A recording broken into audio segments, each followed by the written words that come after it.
What's going on, Husker fans? Ethan Vice, 4 Hours to Lincoln here. Now, whether you're a late nighter, you might be watching this at 12 in the morning, or if you're an early riser, you might be watching this at 6 in the morning. So, I will try to update you guys as best as I can in the current situation. I had a busy day today, so I got to recording late. So, some Husker Athletics events have already occurred. So I will get to the best of my knowledge where we're at right now, currently, as we have started the weekend. This is a busy weekend for Husker Athletics. So what I don't get to today, I will get to tomorrow morning when I get up and do my show. So hang in there with me, folks. It's a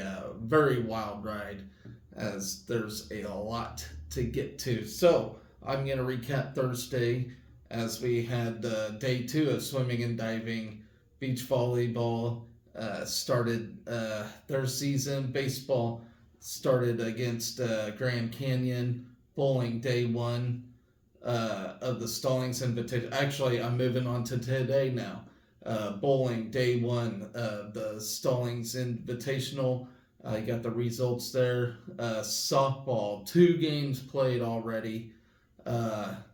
Very disappointing day for softball. I will get to that, as well as finally get to preview men's basketball against Minnesota, the women's golf tournament at the Westbrook Spring Invitational, the wrestling duel against Arizona State on Sunday. And if anything comes up, I will get to that. So this is this current show right now, as I will get to some of today's stuff. So if you like my show, hit that subscribe button. Let's get started. Starting with the recaps. Recapping Thursday, swimming and diving, Big Ten Championships, day 2. And I will be brutally honest, this has not been a as good of a Big Ten Championships as I have hoped and predicted. I figured we would have had some Big Ten champs at the moment. There's still some time left to achieve those, but it has been a frustrating swimming and diving championship. So we are on day 2. We're on day 2 yesterday, and I am gonna recap that. Gina Jorgensen highlighted the day, finishing the 500 freestyle in a skill record time of 4 minutes 41 seconds. And the B final to place 10th overall, the sophomore now holds 5 school records, including the 1,000 freestyle, the 1,650 freestyle, long course 800 freestyle, and long course 1500 freestyle. Katerina Bisiacci notched a 28th place finish and a career best in the 500 freestyle prelims with a time of 4:49:52. Then Sarah Barton qualified for the C final in the 200 individual medley with a time of 2 minutes on the dot, .15. Barton logged a time of 2 minutes, .23 in the final for a 21st place finish in the event. Maya Hall then added a 31st place finish for the Huskers in the 200 individual medley prelims, setting a career best time. Sydney McCracken finished 38th with a time of 2 minutes and 3 seconds. Then 8 Huskers competed in the 50 freestyle prelims. Our top finishers included Anna Blatchu placing 34th with a career best of 23.23, and Caitlin Cairns placing 38th with a career best of 23.38. In the 400 medley relay, a team of Jojo Ramby, Beatrix Tenko, Blatchu, and Barton secured 7th with the 3:37.60. The 3rd fastest time swam in school history. On the boards, freshman Abby Baxter scored a 2:57.35. on the 1 meter to qualify for the consolation final. Baxter finished 12th in the finals competition, upping her score to 263.05. Kelsey Claremont posted a 26th place finish for Nebraska in the prelims. Antonina Harned finished 36th, and Frankie Webb finished 41st. After day 2 of competition, the Huskers were in 7th place to finish that day. I believe we are in 9th place after today. I think they just wrapped up day 3. I ain't got any info on that yet, but either tonight, if it comes up, or tomorrow, I will review that. So, bear with me, Husker fans. It is a wild weekend. So, beach volleyball started their season against McKendree. We started with a 5-0 sweep at the Hawks Championship Center on Thursday. The match began with Nebraska's number 3 pair, Lainey Choboy and Harper Murray, posting a 21-14, 21-14 win. Nebraska's number 4 pair of Merritt Beeson and Skylar Pierce followed that up with a 21-11, 21-9 victory. Allie Batenhorst and Bergen Riley, the Huskers' top pair, clinched the match with a 21-16, 15-21, 15-7 win over McKendree's number 1 team. Lindsey Krause and Lexi Rodriguez played as the Huskers' number 2 pair and put up a 21-12, 21-12 win. And Andy Jackson and Olivia Mock finished off the sweep with a 21-8, 21-11 win. Nebraska's exhibition pairing, you have Maisie Bozinger and Kyla Kinney. They capped off a night with a 19-21, 21-9, 15-6 victory. So great start to the volleyball season, and there is actually more to come.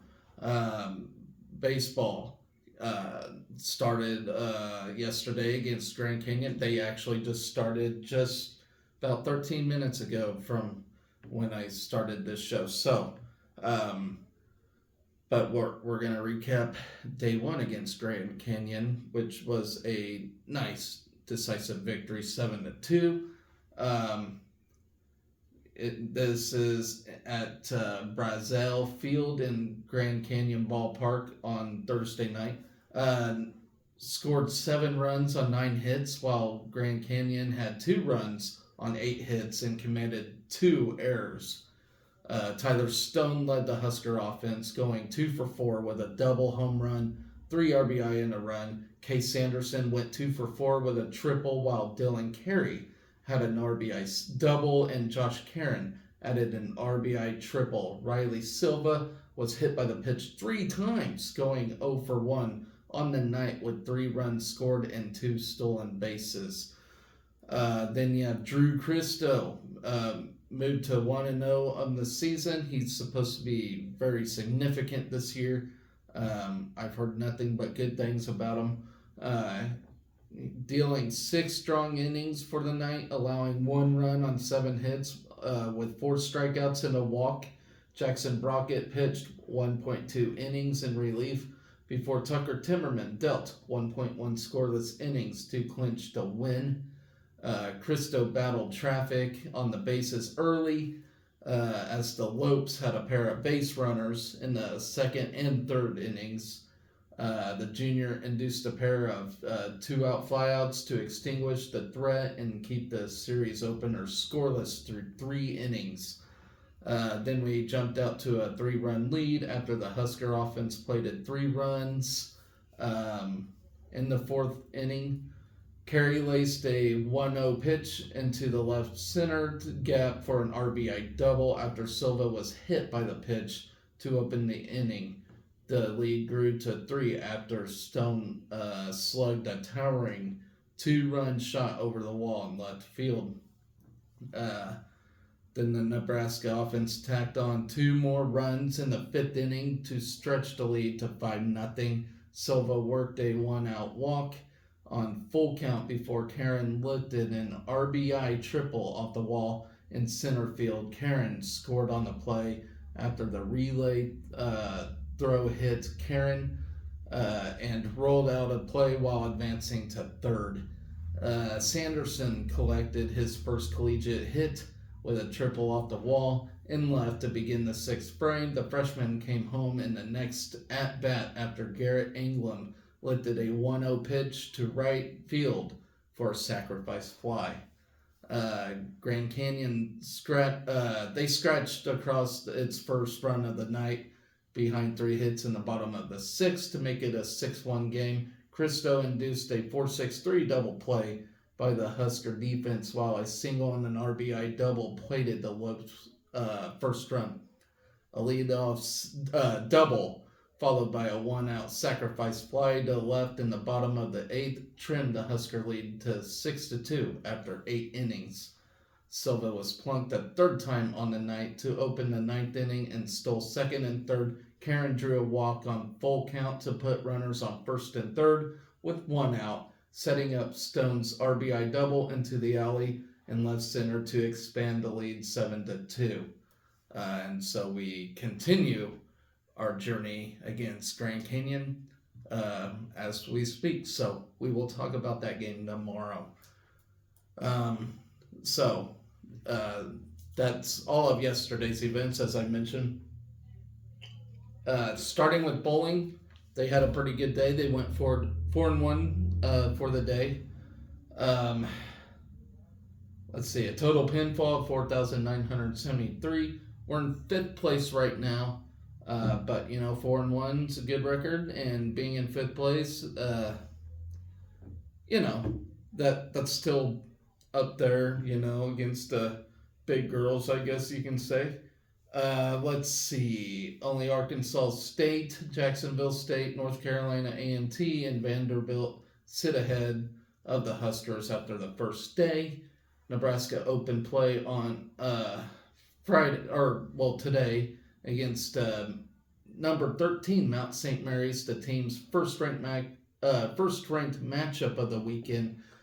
In Game 1 of the Baker 5-game total pinfall match, the Huskers took an early 39-pin advantage before giving 19 pins back in the second game. We then battled back to extend our lead to 52 pins with the 213-180 win in the third game, but the Mountaineers hung around in the fourth game. However, we have weathered the storm in the final game to defeat Mount St. Mary's 954-917. The Huskers then turned their attention to Lincoln Memorial University for the second match of the day. Battled a slow start, but still held a 6-pin lead after the first game before using a strong second game to extend our advantage with the 28-pin lead. We rolled 247 in the third game to continue putting pressure on the Rail Splitters. That's their mascot. That's pretty cool. We stumbled in the fourth game before easily taking the fifth game to grab a 977-812 victory over LMU and remain unblemished in the tournament for now. So with that 2-0 start of the day, we took on University of Alabama Birmingham, the Blazers, in the third match. Swept all 5 games against I guess they're they call them Dragons on here. I thought they were the Blazers. I don't know. Controlling the match early by taking Game 1, Game 2, and Game 3 up by 50 pins. The Big Red continued its dominant stretch by rolling a 231 and 235 in Game 4 and 5 respectively.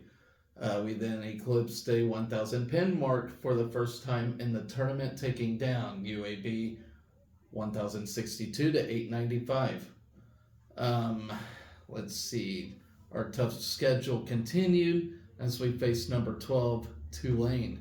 In the fourth match of the day, the Huskers dropped the opening game to the Green Wave, but quickly regained the lead with a 208-156 advantage in the second game.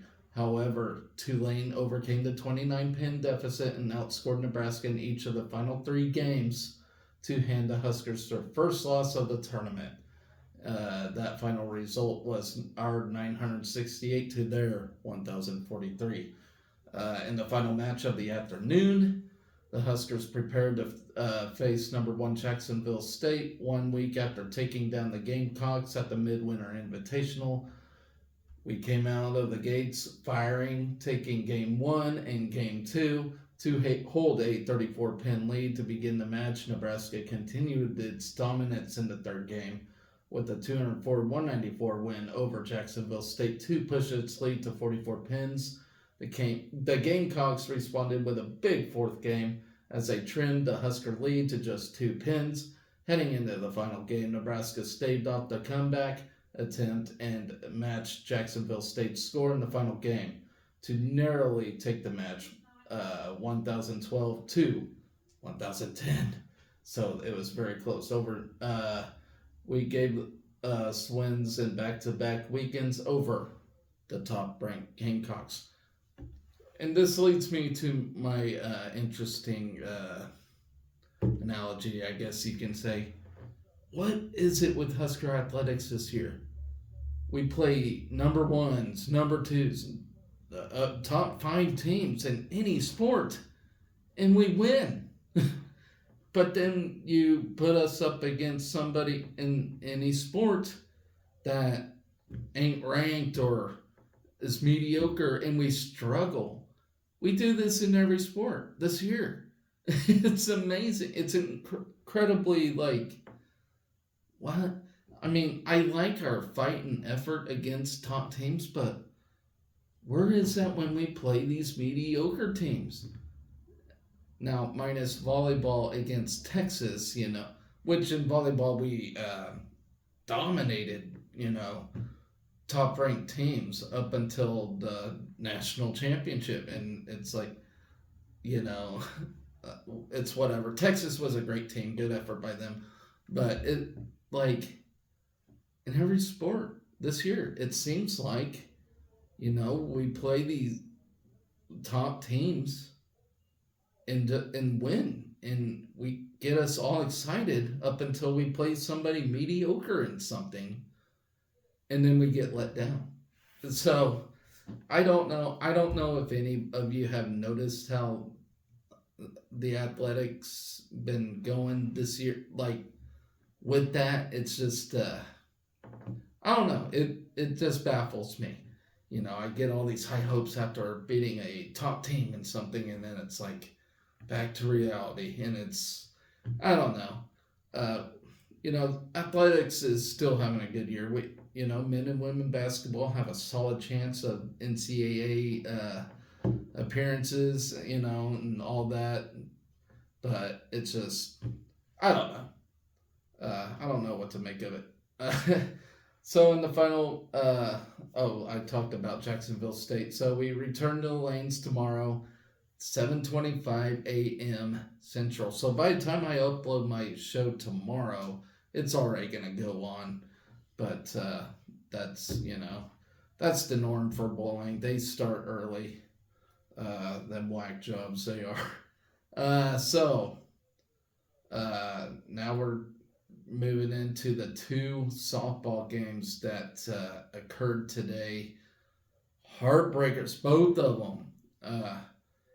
At work today, of course, when I'm on my break, I'll chime in and see how we're doing in, the world of athletics. I chimed in and looked at the score of San Diego State. We're in the 4th inning with a 2-1 lead. It's we should be able to get this one. Then I check back, and then they come back and win. And so I'm, damn it, And then I check back and seen we're up 8-4 on UCLA in the bottom of the 7th inning. And I'm thinking, okay, yeah, we should get this. Later I check back. No, we lost that. I'm just seriously? That is the story of Husker Athletics. You get your hopes up, you're on top of the world, and then it goes crashing down on you. And it's just... But let's talk about it anyway. So, San Diego State. And this is the opening game of the Mary Nutter Collegiate, which I still think is a funny name for obvious reasons. Don't laugh. Yeah. 3-2 loss in 8 innings. So we went extra innings in this thing. We twice led by 1 run, but struggled with situational hitting. Went 0 for 10 with runners in scoring position and hit into 3 doubles plays. Kaylin Kinney took the loss in relief, although she did not allow an earned run in 2 innings. Emerson Cope started and gave up 1 run in 3 innings, while Sarah Harness pitched 1 inning and allowed 1 run. Offensively, Peyton Cody went 2 for 3 with a home run. Cope also drove in a run for the Big Red. Allie Light earned the win for San Diego State, which improved to 7-5 of the season. Light tossed 4 innings of scoreless relief for the Aztecs.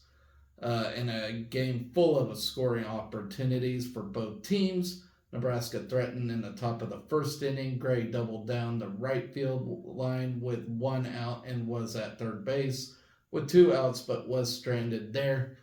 In the top of the second, Bella Bacon drew a leadoff walk, and Brooke Andrews followed with a single. Caitlin Neal then laid down a sacrifice bunt, and she wound up safe at first on an error to load the bases. Cope then gave Nebraska a 1-0 lead with an RBI ground out. In the bottom of the frame, the first 2 batters were quickly retired before a walk and a single put runners on first and second, but Cope escaped the jam with a strikeout. An inning later, San Diego State had runners at second and third with only 1 out.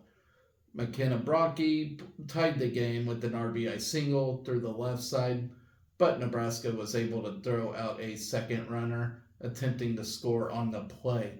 Cody quickly gave Nebraska the lead again when she led off the top of the 4th with a home run to right center. In the bottom of the 4th, a pair of 1-out singles marked the end of the game for Cope. Harness came on in relief and recorded a 3-pitch strikeout and a flyout to preserve the lead.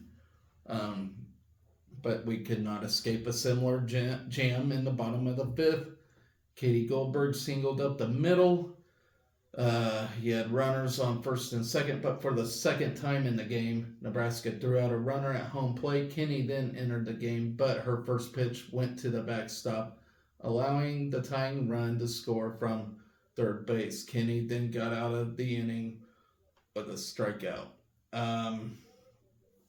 So then you're in the top of the 6th, Ava Bradwell and Cody. They both had back-to-back 1-out singles. Bella Bacon then hit the ball hard, but lined up into an inning-ending double play. The 3rd double play turned by the Aztecs. San Diego State stranded the go-ahead run at second base in the bottom of the frame. In the top of the 7th, consecutive singles from Caitlin Neal and Kinney put the Huskers on first and second with 1 out, but Nebraska was unable to play to run. So the game headed to extra innings, where each team started with a runner on second base. Belly Andrews was placed on second to start the top of the 8th, but she was stranded there following a strikeout, a ground out, and a pop out. In the bottom of the 8th, Kinney struck out the first batter before Alyssa Garcia lined a single down the left field to score. The runner placed on second base.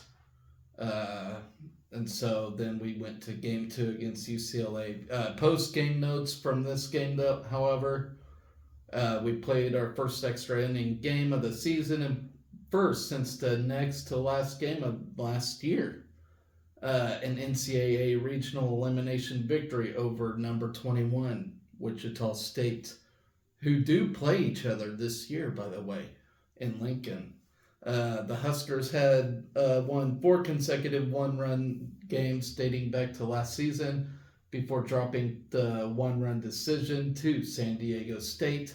Peyton Cody homered for the second time in 3 games. Cody has hit 8 hits with 2 homers and 4 RBIs in her last 4 games.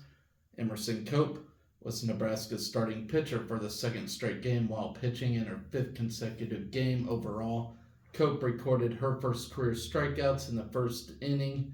Then with 2 outs in the second inning, Cope walked the first batter of her career, snapping a streak of 8.2 innings without allowing a walk.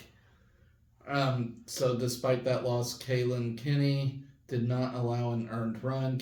Kinney has yet to allow an earned run in 13 innings of relief this season. So at least we do have that. So moving on to the game against UCLA. Once again, heartbreak. This was probably more heartbreaking than this loss because, we weren't up by a bunch. But here we go. Second game of this Mary Nutter invite. It ended in a 9-8 walk-off win for UCLA. Trailed 4-1 after 1 inning before scoring 7 straight runs to take an 8-4 lead into the bottom of the 7th, but UCLA used 5 hits, a walk, and an error to rally for the win. Huskers lost the Huskers are now 6-5, lost 2 games on walk-off singles. That's just incredibly frustrating. So our offense produced 8 runs.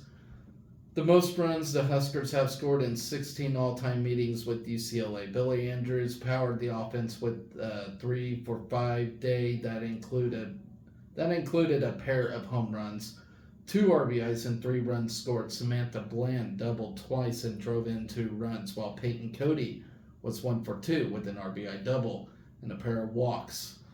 Kaylin Kinney took the loss for Nebraska. Kinney threw 3 innings of relief and was charged with 5 runs.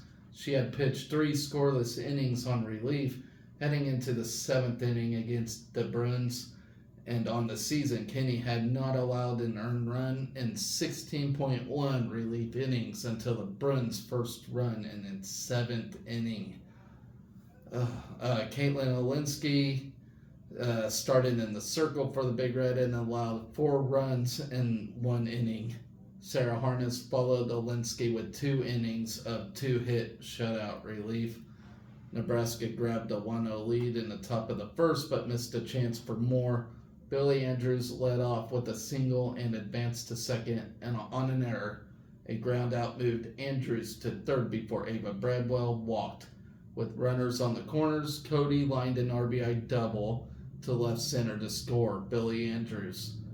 Brooke Andrews followed with a walk to load the bases, but the next 2 Huskers were retired. UCLA answered right back in the bottom of the frame. Maya Brady led off with a home run, and the Bruins loaded the bases with 1 out on a single, a walk, and a hit batter. A 2-run single to center gave UCLA a 3-1 lead before the Bruins loaded the bases again. A sacrifice fly, 1 batter later pushed the lead 4-1. Billy Andrews cut into the lead with a 2-out solo homer in the top of the 2nd. In the top of the 3rd, Bradwell and Bella Bacon walked to put runners on 1st and 2nd with 1 out. Caitlin Neal then grounded a ball up the middle that ricocheted off the glove of Brady as Bradwell came around to score and cut the lead to 4-3. Bland then hit a sharp ground ball to second that was misplayed for another error, and Bacon came around to score on the tying run. Neither team scored in the 4th before Cody drew a leadoff walk in the top of the 5th. Bacon worked another walk with 1 out to put the Huskers on 1st and 2nd base following a strikeout. Bland came through with a clutch 2-out, 2-run double to center that score pinched runner McKinley, Malika, and Bacon to give Nebraska a 6-4 lead. In the bottom of the inning, UCLA had a runner at 2nd base with 1 out following a leadoff walk and a wild pitch. A single to center put Bruins on the corners, but Kinney found her way out of the jam with a shallow fly out to left and a strikeout. Then the Huskers stretched their lead to 7-4 when Billy Andrews sent the first pitch of the sixth inning over the fence and left. Nebraska went on to load the bases with 2 outs but could not extend the lead, and it would have been nice to score there. Looking for an insurance run, Bland led off the top of the 7th with a double down the left field line. She moved to third with 1 out and scored on a 2-out error as Nebraska pushed the lead to 8-4. In the bottom of the 7th, the first batter was retired, and this is where things get frustrating. So the batter was retired before a pair of singles and a throwing error put the Bruins on second and third with 1 out. An RBI double cut the lead to 8-5 before a walk loaded the bases. An error on potential double play ball then allowed 2 runs to score with runners on first and third with 1 out and Nebraska clinging to a 1-run lead. An RBI single tied the game. Emerson Cope then came into the game in relief and gave up the game-winning single to the only batter she faced. I just don't understand that. Okay, so Nebraska does return to action tomorrow. We'll take on number 23 Oregon, and that'll be at noon. So good luck to the ladies. This is a very, very difficult tournament to play in. It's, top of the top. I understand why we're in it, though. We got Jordy Ball, and then we're like, okay, let's go in this tough tournament. The bad news is we ain't got Jordy Ball. And I know it ain't all just one player, but, the pitching position is a big position to have, it's almost everything. I'm not saying it is everything, but it's almost, of course, people's got to hit, people's got to field ball, all that good stuff. But, pitching is where it's at. And baseball and softball, you ain't got good pitching, you ain't going to have a good season. And that's all there is to it. So, but you know what? Despite these 2 losses, we're still, playing respectively well against these teams. Almost beat UCLA, they were ranked 19th, Oregon's number 23. Maybe we got a shot against Oregon, and maybe we lose all 5 games this weekend. I don't know. At least we're gaining experience, and being battle tested for the Big Ten, and, you win the Big Ten, you win the tournament, then you're basically in the NCAA. So, it is what it is. It's just have fun with it. Enjoy the journey. That's all I can say. It's tough. It sucks to lose. I don't like to lose. Every game event we're in, I want to win it. I don't applaud second place, but sometimes you do gotta lose and learn, so that's what we're doing right now. We're learning, and that's pretty much the gist of it. So hopefully we can come out with a win in this thing. It's a very difficult tournament, ladies and gentlemen. I will say that. So post-game notes from this one. We scored 8 runs against UCLA, the most the Huskers have ever scored in all 16 meetings. Previous high was 3. So at least we got better hitting since then. So where was I? Okay, today marked just the second time that Nebraska scored more than 2 runs against the Bruins. The Huskers hit 2 home runs in the game to extend their streak to 6 consecutive games with at least 1 homer. We drew a season high of 7 walks in the game. Billy Andrews had 2 home runs in the game, tying her career high. The 2 homers marked the 7th multi-homer game of her career, tying Tristan Edwards for the most career multi-homer games by a Husker. The home runs were the 46th and 47th home runs of Andrews' career. In the second inning, the 2 home runs moved her past Tatum Edwards and into 5th place on Nebraska's all-time home run chart. Samantha Bland produced her second game with multiple RBIs, tying her career high with 2 RBIs. She had 2 doubles in the game, the second time in her first 10 career starts that she had 2 doubles in a game. Ava Bradwell tied her career high with 2 walks, the 6th time in her career she has drawn 2 walks in a game. Bella Bacon set a career high with 2 walks. Peyton Cody also set a career high with 2 walks. Caitlin Olinsky made her first career start for Nebraska in the circle. So, as I mentioned, that is where we're at on today's events. I'm going to see if anything else happened or any updates on anything. I do not. So I'm going to go ahead and preview the men's basketball game against Minnesota, another big one in our journey into the NCAA tournament, and hope a potential double bye for the Big Ten tournament, which would be phenomenal. So we look to continue. Let's see, Sunday's game is a sellout with a crowd of over 15,000 anticipated, so nice crowd for PBA. That would be lovely there. We come into Sunday's game riding a 3-game win streak following an 85-70 win at Indiana. Keisei Tominaga and Jamarcus Lawrence combined for 39 points, including 9 3-pointers, and Nebraska matched a season high with 14 3-pointers en route for our first Big Ten road game win, which is very nice. We needed that. Our defense has shined during the second half of Big Ten play. Over the last 6 games, Nebraska is averaging 69.5 points per game, which is 8 points per game fewer than during January.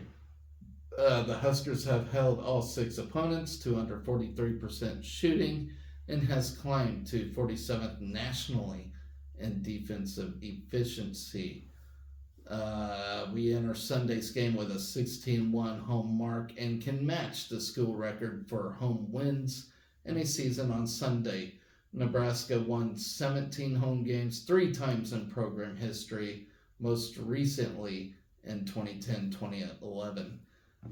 Minnesota has been playing its best basketball of late and comes off an 88-79 win over Ohio State on Thursday night. Elijah Hawkins had 24 points and 7 assists, while Dawson Garcia had 22 points and 9 rebounds. Minnesota shot 50% from the field, including 8 of 19 from 3-point range, and enjoyed a 32-26 advantage on the glass. Nebraska has already exceeded its win total from last season, which was only 16. We have 19 now, most since the 2018-2019 season. And as I mentioned, we're 1 game better than each season. And actually, yeah, we potentially could have a bunch more, like in comparison. So, that's good stuff. It's showing Fred Hoiberg's definitely turning this team around.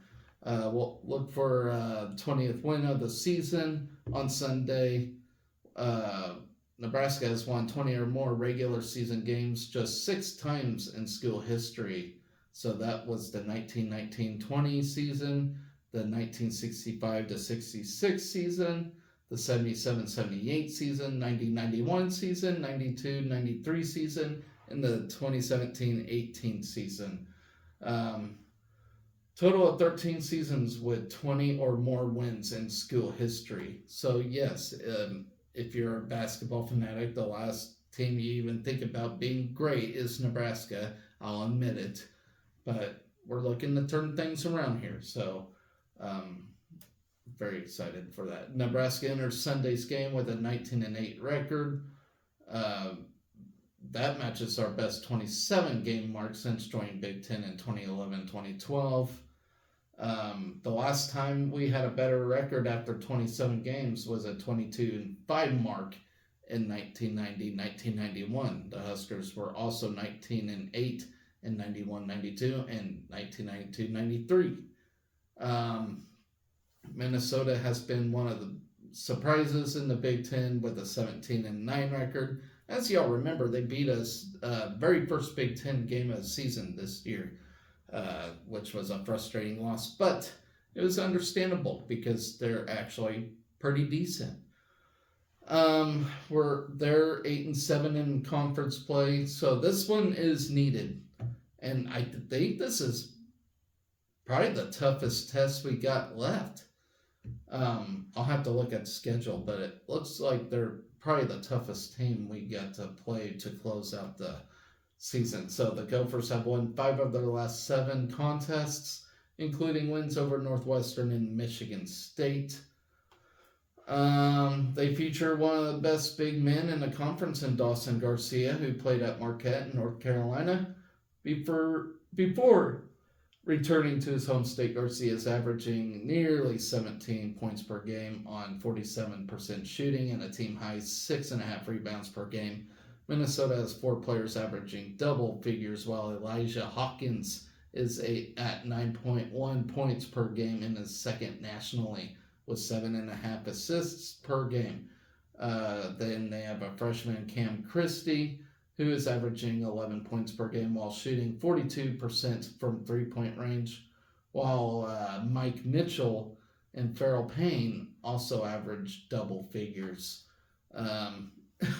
So, I do like to mention history in a lot of things. I love history. Our series history against Minnesota.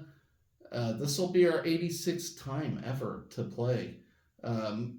This is the, the most between the Huskers and any other Big Ten member. Understandably so. I think at one time Minnesota was in the same conference as I think it was like back in the NBIAA era, which was a long time ago. Your great grandparents might have remembered that. It's our longest running series in the Big Ten, dating back from February of 1902. The Gophers lead the all-time series 59-26, while the Huskers have won 11 of the past 17 meetings. Minnesota snapped Nebraska's 4-game win streak in the 2023 Big Ten tournament and won the first meeting in December in Minneapolis. The home team has won 16 of the past 18 meetings on campus, dating back to March of 2012, while Nebraska posting wins in Minneapolis in 2019 and 2023. Prior to joining the Big Ten in 2011-2012, Nebraska and Minnesota met in non-conference action every year from 1995 until 2004, after not playing for 16 years. So that's interesting stuff there. As I mentioned, last meeting, Minnesota beat us. I will not really talk about that. Jamarcus Lawrence had a then career high of 16 points, however, while Juwan Gary had 11 off the bench. But in that game, we have committed 18 turnovers. So I don't think we really cleaned up the turnover problem on the road anyway, except for against Indiana, which was good. But that game was at Minnesota. So PBA, we look a lot different. We look like a national powerhouse at PBA for some reason.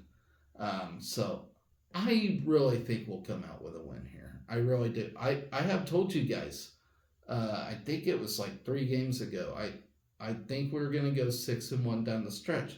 One of those games proved me wrong. So we could probably go 7-0 down that stretch I have mentioned. Right now we're 3-0, 2-0. I can't remember. But right now we haven't lost a game since I have mentioned that. So, and I think we still got a shot. It's at PBA. I'm almost guaranteeing a win at PBA every game played this year. If you can beat Purdue, Wisconsin, all them teams at PBA, surely you can get a win against Minnesota. It'll be tough, as usual, but I think we'll get it done. Whether it's just 1 point better, I don't know, but I think we'll get it done. Joshua Ola Joseph led 5 Golden Gophers in double figures with 15 points. So that is that. Let's talk about women's golf real quick as they go Westbrook Spring Invitational. Only trip west during the spring season this year. The 54-hole tournament in Westbrook Village Golf Club in Peoria, Arizona begins with the first and second rounds on Sunday with a shotgun start at 9:30 a.m. The event concludes with a final round on Monday. The Huskers will be part of a strong 14-team field on the par 72 6,248-yard layout at Westbrook Village. All 14 teams are ranked among 105 in the country, led by number 32 South Florida, 40 Kansas, 43 Colorado State, along with 52 Minnesota, 53 Oklahoma, and 58 K-State. Nebraska, which we are number 67, which has a history of success at Westbrook, is hoping to make a move up in the national rankings as it approaches the heart of its spring schedule. Last season, the Huskers won the Westbrook team title with a 3-round score of 843. It was Nebraska's second title in the past 4 Westbrook Invitationals, joining a trophy in 2019. Then, of course, you have Kellyanne Strand, who led Nebraska with a 5th-place finish at Westbrook last season, carries a team best 71.6 stroke average to Arizona.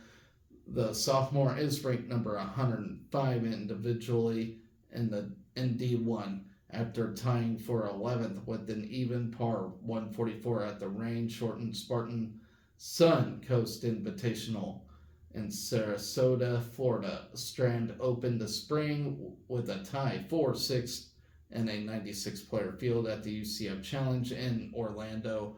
Her 3-round total of 210 helped her claim Big Ten Golfer of the Week honors. She owns 5 top 15 finishes in 6 tournaments this season. She's a very good golfer. Lindsey Teal will play out the number 1 spot in Nebraska's lineup at Westbrook after her season best tie for 7th in Sarasota. The senior from Wahoo ranked 2nd among the Huskers with a 73.63 stroke average on the year. Miyu Takahashi, who posted a top 10 finish with her tie for 8th last year at Westbrook, has joined Strand in the Nebraska lineup for all 17 rounds this season. The junior owns a 74-stroke average. Takahashi was the first international golfer in history to be named the Nebraska Amateur of the Year in November of last year. So she's making strides. Freshman Arden Lushim and senior Michaela Bavrova round out the Husker lineup.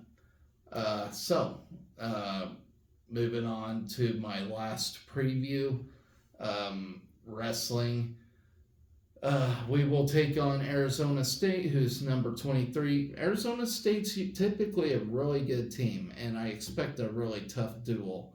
But we will hit the road to Tempe, Arizona to finish out our duel season before March, which is just a fantastic fun time. I love it. I love postseason wrestling. It just gets me amped up every time. It gives me the goodies, you know. Arizona State enters Sunday's duel with a 3-match winning streak with a recent 18-17 victory over number 21 Stanford and a 34-3 win over number 24 Cal Poly.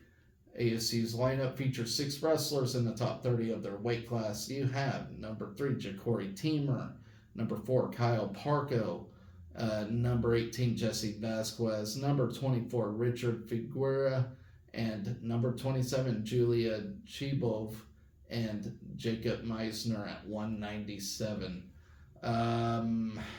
Let's see here. 8 Huskers enter the weekend ranked in the top 25, including undefeated number 1 Ridge Lovett, who wrestles at 149 pounds. Lenny Pinto, who has been looking fantastic as of late at 184 pounds. Number 7, Caleb Smith. Caleb Smith went from number 12 to number 7 this week after that huge upset win. Dang it, I forgot the Penn State wrestler's name, but he was ranked 6th at the time until Caleb's. So he's shining too. So 3 wrestlers right now just making me excited. And, that includes Peyton Robb, who I believe will turn it on here in the postseason coming up. That match against Levi Haynes just was an absolute disappointment, but maybe he'll get his head right. What happens in the postseason is what matters the most. I always say that. Maybe you gotta fail sometimes during the regular season to, finally let loose and just go all out in the postseason. That's kind of my philosophy. Nebraska and Arizona State meet for the 20th time in series history on Sunday. Dating back to 1968, the Huskers lead the all-time series 13-5-1 and have won the last 7 meetings between the teams. Most recently, we have defeated Arizona State at home last season, 25-15. And then after this duel, we will head to the Big Tens, and that'll be in College Park, Maryland, home of the Terrapins. Yes, they rotate every year to a different team. Nebraska had theirs 2 years ago now, which I was at. If you ever see my YouTube profile picture, that's where that was at the 2022 Big Ten Championships, which was an incredibly fun time. And the seats were definitely a lot cheaper than what the damn NC double assholes are. But yeah, that's for another day. I will probably never get a seat in that, by the way, because, yeah, look how expensive them tickets are. Rich elitists can go, but not me, a diehard wrestling fan. Arizona State is 4-1 in its last 5 dual matches. The last 3 wins have all come against Pac-12 opponents, as the Sun Devils have a 4-1 conference record this season. Last year, the Sun Devils went 7-5-4-1 in conference competition. The team placed 7th in the 2023 NCAA championships, with 4 wrestlers earning All-American status. Coached by Zeke Jones, his 11th season at Arizona State, his all-time record is 91-47-0. 149 pounds. Ridge Lovett versus Kyle Parko. It's the duel's lone top 5 matchup. That's going to be a fantastic one, and potentially dangerous match for Ridge. So all eyes on Ridge on this one. It's going to be a doozy. Then at 157 pounds, number 3 Ja'Cory Teamer will take on Peyton Robb. Peyton Robb, if he can get his head right, if he can get this victory, surely that can help him move up in the standings, because seeding is crucial here. So hopefully he will come out on top. Robb does lead the all-time series. It doesn't say the record, but he does lead the all-time series in this thing. And you got to remember, Robb at this point was undefeated up until the Big Ten championships when he lost to Levi Haynes. So, and then of course he had the leg bug or whatever you want to call it, the infection where it nearly killed the man, so he's probably got a lot on his mind right now, and it understandably so. I have mentioned this several times. I mean, the guy last year just looked unbeatable up until Levi Haynes, and then everything just seemed to be falling apart for him. So he has potential to do some amazing things. He can do it. Uh, he's just got to win that battle with his mind, and that's all it takes. Easier said than done by all means. I mean, it's a tough.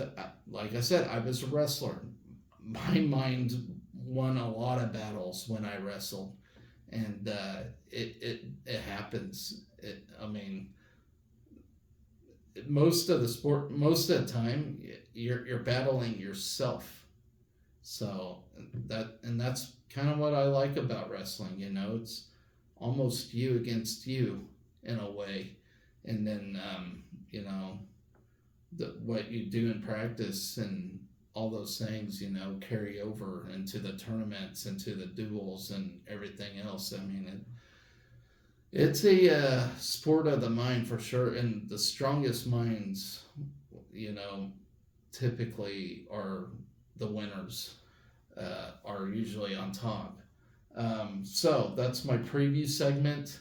I'm gonna double check one more time and make sure there ain't anything else that went on today or any results, and it looks like we do. And that'll be women's gymnastics in the Big Five. So another Friday recap here. Um,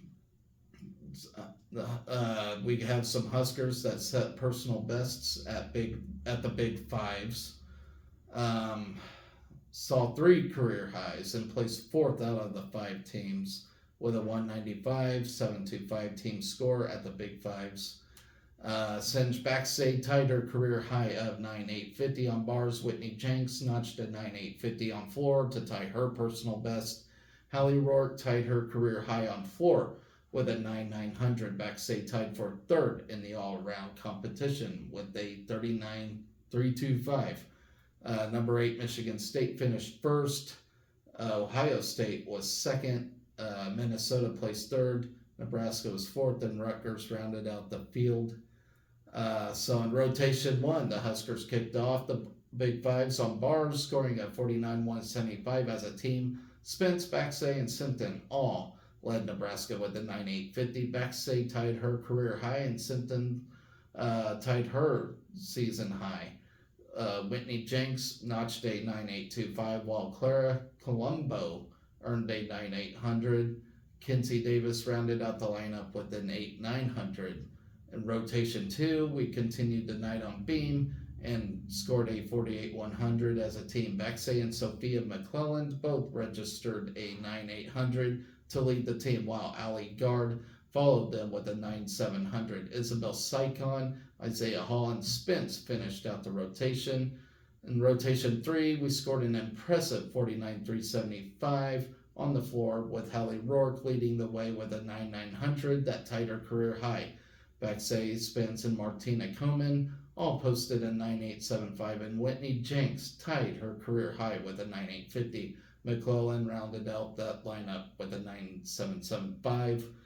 In rotation 4, final rotation, on vault, recorded a 49.75 as a team. Koman and Spence each earned a 9,850 to lead the time, while Hall and Baxay followed them with a 9,800. Sycon and Davis rounded out the rotation both with a 9,775. Up next, we will return home to face North Carolina, Southeast Missouri State, and Illinois State. And that will take place on March 3rd at the Bob. So, placed 4th out of 5 teams. Team-wise, but had some good individual performances there, it looks like. So, with that, guys, that will conclude my show. There's still plenty of today's stuff to talk about. We just ain't got the results yet. Let's see. So tomorrow, bright and early, I will talk about the second beach volleyball game against McKendree. Day 3 of the Big Ten Swimming and Diving Championships. Track and field day 1 of the Big Ten Indoor Championships. Men's gymnastics. So they started the Winter Cup today. I ain't seen nothing on that all day, so that is very questionable. I'll have to look that up. Beach volleyball versus park occurred today as well. I will talk about that tomorrow. Men's tennis against Texas Tech, that occurred today, and baseball right now going on against Grand Canyon. I missed a full hour of that, by the way, but I will talk about that, and then all the weekend happenings. So I know it's a long show, but I'm glad I did this now instead of waiting until tomorrow, because it would have probably took 2 hours. Always remember, guys, be excellent to each other. Go Big Red. Maybe.